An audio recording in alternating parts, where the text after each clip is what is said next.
आपके गुरुजी श्रृंगार क्यों छोड़वाते हैं?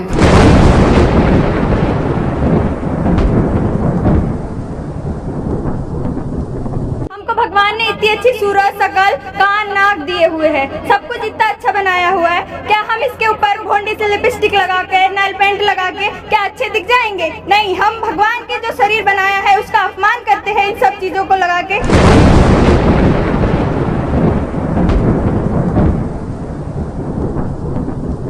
जो हमारा मनुष्य शरीर है, आपने कभी किसी पशु का एक्सीडेंट हो जाता है, अगर आपने उसको देखा होगा तो कितना बुरा होता है, लाइक उसको देखने का भी मन नहीं करता है, इतना ही गंध हमारे शरीर में बना हुआ है। तो इस शरीर मतलब हमारा शरीर मिट्टी है और इसका यूज तभी राइट होगा।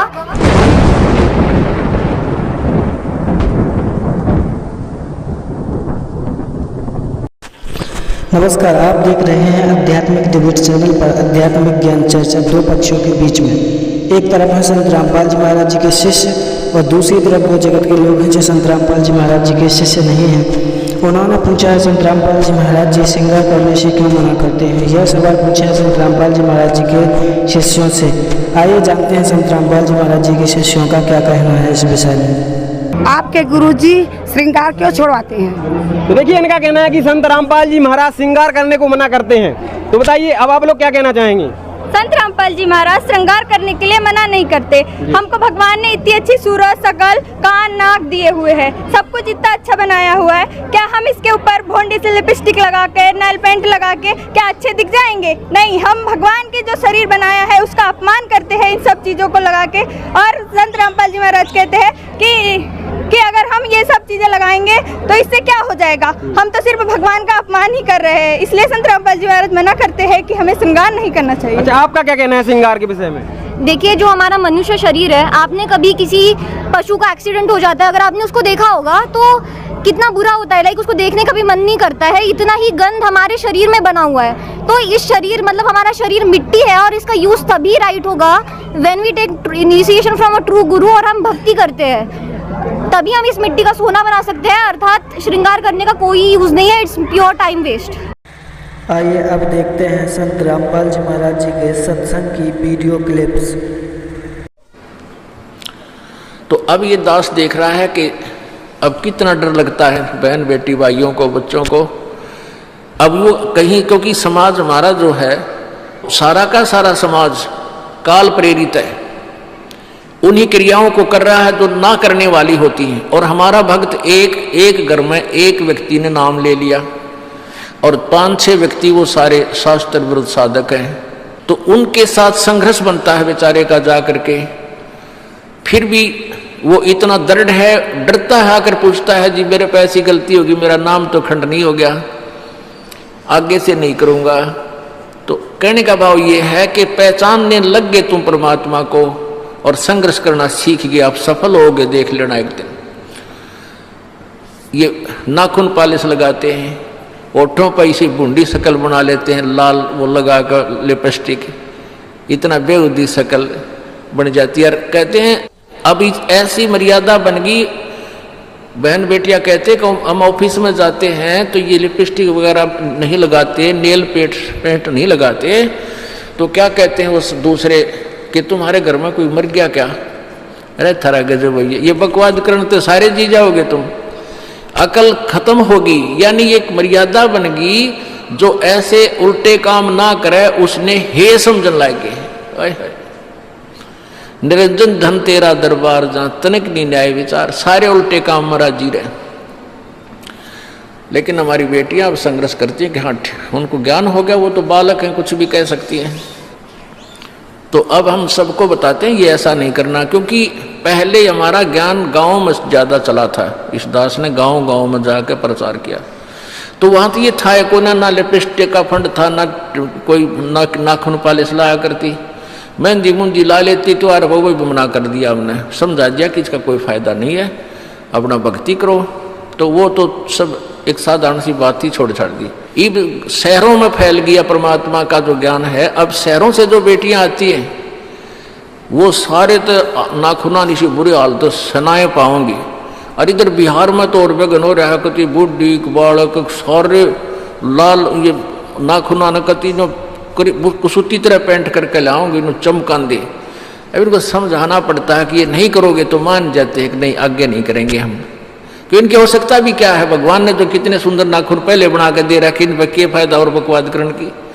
तो मालिक ने जो अंग दे रखे हैं वो बहुत अच्छे बना के दे रखे हैं, इसमें हमको फेरबदल करें ये हमारी वो लोग दिखावा मेकअप है, इसकी हमें आवश्यकता नहीं। अब तो हम आपको बता रहे हैं, समझा रहे हैं पहली बार, फिर आप सियाने हो जाओगे, आपकी अब पर रुचि ना करे। जैसे नानक साहब कहते हैं, ना जाने काल की कर डारे किस विध डल जा पासावे, जिना के सरते मौत खड़क दी नानू के डांसावे। अब प्रसंग था कि साध मिले साड़ी शादी होंदी और भी छड़ जा दिलगिरी वे, अख दे नानक सुनो जहाना ये मुश्किल हाल फकीरी वे। तो नानक साहब क्या बताते थे कि तुम जाते हो यहाँ से सत्संग सुनकर, और वहाँ आप ऐसे समाज में जाते हो जो सब काल प्रेरित होकर के वो साधनाएं, वो क्रियाएं, वो ड्रामाबाजी करता है, जिससे मुझे डर लगा रहता है कि कहीं आपकी क्रियाएं भंग ना हो जाएं और आप काल के मुंह में चले जाओ। जब तुम वापस आ जाते हो तो मुझे बहुत खुशी होती है कि परमात्मा के बच्चे काल के जाल से बचे हुए, तो उस दिन खुश होता हूं मैं। और तुम चले जाते हो तो मेरी एक तो वो ज्ञान कि यहाँ काल का लोक है, ना जाने कब जाना पड़ जावे, इस कारण से डर से अपनी भक्ति करता रहता हूं। और एक तुम्हारी भी चिंता खाती रहती है कि कहीं काल के जाल में ये बालक फिर ना फंस जाए। तुम वापस आ जाते हो एज इट इज, तो फिर मेरी खुशी का ठिकाना नहीं रहता। साध मिले साड़ी शादी होंदी, साध यानी साधु संत, ये भक्त आप साध हो, साधु माने जो साधना कर रहा है, और साधु सोए जो सीधा चाल है, यानी जो और लोग दिखावा बकवाद नहीं करता, शराब मांस तम्बाकू नहीं पीता, और मेकअप वगैरह शरीर के वापस जरूरत नहीं। कहते पति भरता भावानी चोम चटक श्रृंगार, जो पति भरता यानी जिसने केवल अपने पति से ही लगा हुआ है, फिर उसने बकवाद करने की क्या आवश्यकता है। तो कहने का भाव यह है कि हम सच्चे ढंग से जब लगेंगे, फिर हमने अब पे इच्छा ना हो किसी वस्तु की।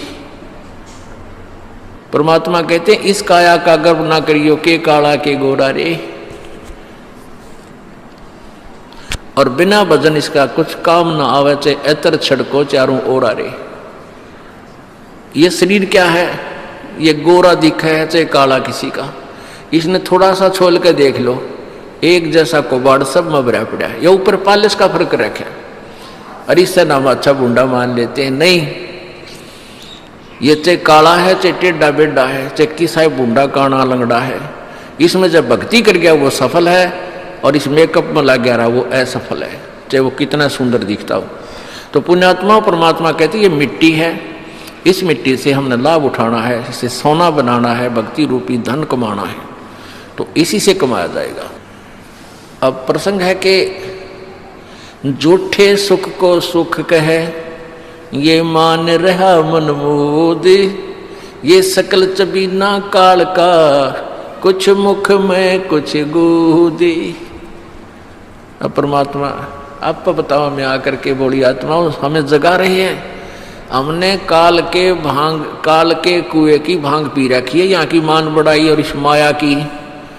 कबीर परमात्मा कहते हैं, कबीर ये माया अटपटी या त्रिगुणमयी माया, ब्रह्मा विष्णु महेश के द्वारा जो हमारे अंदर प्रेरणा कर रखी है, त्रिगुणमयी माया के विषय बता रहे हैं। कबीर ये माया अटपटी सब घट आण अड़ी, किस किस को समझाऊं ये तो कुएं भांग पड़ी। अब किस किस ने समझावा, सब एक तरह की भांग पी के एक जैसे विचार, एक जैसे बोल, एक जैसा ज्ञान इन्होंने ग्रहण किया हुआ है, और ये दास सच्चा ज्ञान सुनाता है इसका विरोध करते हैं, इसको जल्दी समझ नहीं पाते, क्योंकि इनको इस माया रूपी और अज्ञान रूपी भांग का नशा हो रहा है। तो परमात्मा कहते हैं, कबीर ये माया अटपटी सब घट आण अड़ी, और किस किस न समझाऊं या तो कुएं भांग पड़ी, यानी सब ने एक जैसा ही ज्ञान ग्रहण कर रखा है, सबके एक जैसे विचार हैं। अब झूठा सुख कौन सा है, इनकार कोठियों को हम अपना मानते हैं, संतान संपत्ति को अपना मानते हैं। इसका उदाहरण आपको दे दिया। परमात्मा कहते हैं, राम नाम कड़ुआ लगे और मीठे लागे दाम, दुविधा में दोनों गए भाई, माया मिली ना राम। माया तो मिले को नहीं, यानी मान लीजिए आपके पास अरबों संपत्ति अरबों हो भी गई तो वह तेरी नहीं। आपको 2-4 रोटी सुबह 4 रोटी शाम है, और 1 वर्ष में गणे 4 कपड़े कुर्ते पजामे बहुत, 1 वर्ष में खत्म। आप पाटे को नहीं, ऐसा काम रह रहा आजकल। और 2 जोड़ी चप्पल जूते, और 1 खाट का स्थान, 1 चारपाई आ जा, गणित 2 आ जा, जितने एक परिवार एक व्यक्ति को 1 चारपाई। कहने का भाव ये कि ऐसा सीमित सा मकान, इतने की आवश्यकता आपको है, और बाकी पैसा आपके पास उसने के सर में मारोगे, क्या करोगे उसका? अब या तो कि तो बकवादा में लावेगा, कि तो शराब पीवेगा, कि तो और कोठी खरीद कर गिर देगा, उस पर कोई कब्जा कर लेगा, फिर लट्ठा मुकदमे होंगे, या कोई ले लेगा रिश्तेदार या कोई मित्र बनकर फिर देखो ना, फिर खेचा तानी रात ने नींद आओ ना, वह रखेगी बगन में पात्रे, वो माया तने जीर्ण नहीं दे। और माया तो परमात्मा कहते हैं इस जीव की सबसे बड़ी शत्रु है, जो भगवान से दूर करे। अभी झूठे सुख को सुख मान लिया, कार कोठी होगी, बढ़िया व्यापार बिजनेस या कोई नौकरी होगी, तो भगवान से 100 कोस दूर है वो प्राणी। कोई एक आध पुण्यात्मा इसे प्रेरणा होकर आ जाता, वो तो फॉर एग्जाम्पल होते हैं। तो परमात्मा कहते हैं इसे सुख का आग लगे जो भगवान से दूर करे।